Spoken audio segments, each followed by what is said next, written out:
until they have divested themselves of all rights and duties regarding the goods. The person who has the legal ownership of the property has an insurable interest in that property. On the other hand, a buyer who has contracted to buy goods does not have an insurable interest in the goods unless he has them in his possession, or they are at his risk, or he has made an advance payment in respect of purchase, or possession of property, including constructive possession, gives an insurable interest in that property, even though someone else has better rights to the property, such as the owner. So we talk about insurable value. The insurable value, the value of the insurable interest which the insured has in a subject matter of the insured is called the insurable value. Insurable value equals the amount to be paid out by the insurer in the event of total loss or destruction, assuming full insurance. So, insurable values example. Let's look at trade terms. Trade terms is a sale contract. In a sale contract, reflect the point where the risk of the cargo is considered to be transferred from the seller to the buyer, as well as the responsibility and the cost to arrange transport and other ancillary services in relation to the goods. When we talk about ancillary services, we talk about insurance, custom clearance, documentation, depending on the risk transfer points. Either the seller or the buyer shall arrange the transport cargo insurance. So therefore, the insurable value of the cargo varies under different Incoterms. So we'll take time to explain the various Incoterms to you and how insurable value is being transferred.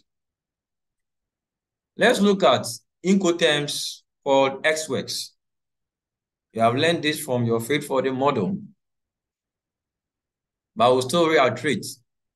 When you talk about an ex-works Incoterms, an ex-works sales represent a minimum obligation for the seller. So take note, ex-works. So who has merely to make the goods available at his premises for collection by the buyer's designated what?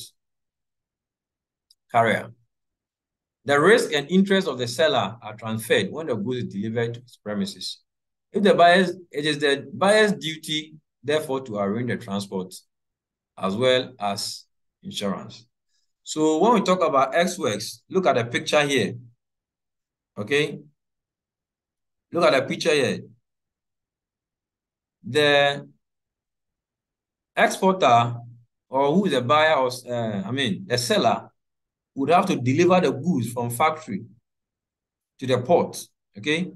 Which means that he's actually going to handle the port handling charges, custom export clearance, and any other thing, and make the goods ready, okay, for the importer to also take hold of it, okay, and deliver to its warehouse. So it is a buyer who does all these things.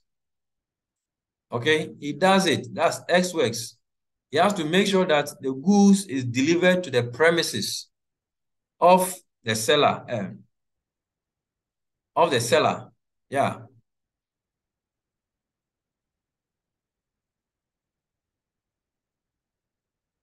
seller.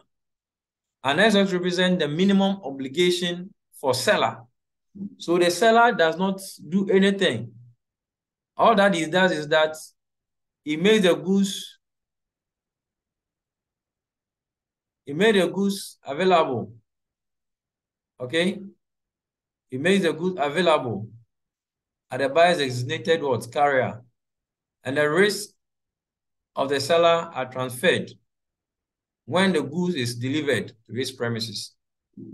And it's the buyer's duty to therefore arrange transport, as well as what? Insurance. So we call it ex-warehousing.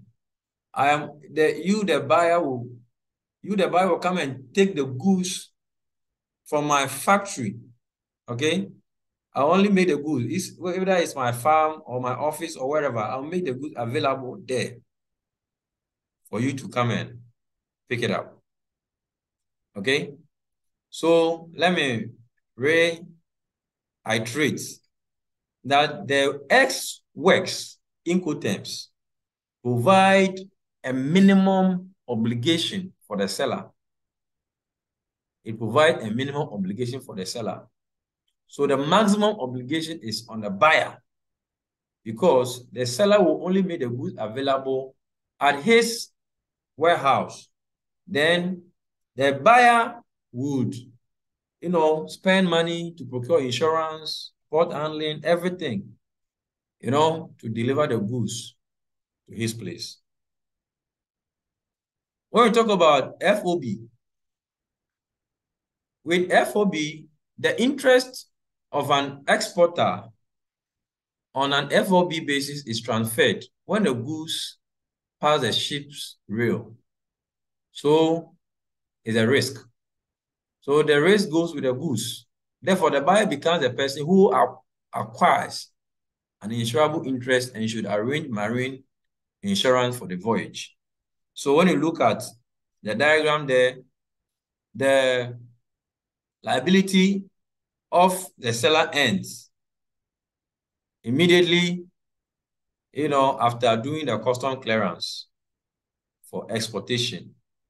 And then when the goods is on board the ship to the warehouse of the buyer bears whatever. So we call it free on board. Free on board. The buyer does not do anything. It take charge only when the goods is on board the ship. Insurable value under the FOB includes selling price plus loading cost and whatever, certification, inspection fee, export documentation, additional packing, ship loading, and all that. And once the goods is on board the ship, the other party, who is the buyer, take charge of it. So that is the illustration that you have seen on the slide. We have another Incoterms called the duty paid, delivered duty paid. Okay, this is under the D terms of the Incoterms. We have variety of them: the DFA, DS, DEQ, DDU, DDP. The seller or the importer is responsible for all the costs associated with bringing the goods to the place of destination. Insurable interest in the goods remain at the seller during the transit, so that the seller is charged with the insurance arrangement. When we talk about delivered duty paid, it means that the seller fulfills his obligation to deliver goods. Deliver when the goods have been made available at the named place in the country of importation. Then the seller has to bear the risk and cost, including the duty, tax, and other charges of delivering the goods dealt to, cleared from importation. Insurable value under duty paid would include all ex-works cost plus export, packing, inland carriage, export clearance, freight charges, insurance premiums, import clearance, import duties, taxes, and cost of all import and importation documentation. Earlier on, we talked about material facts, so we'll not spend much time here.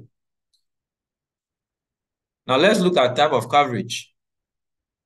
According to the range of risk covered in transport insurance contracts, there are various types of standard covers available for the market.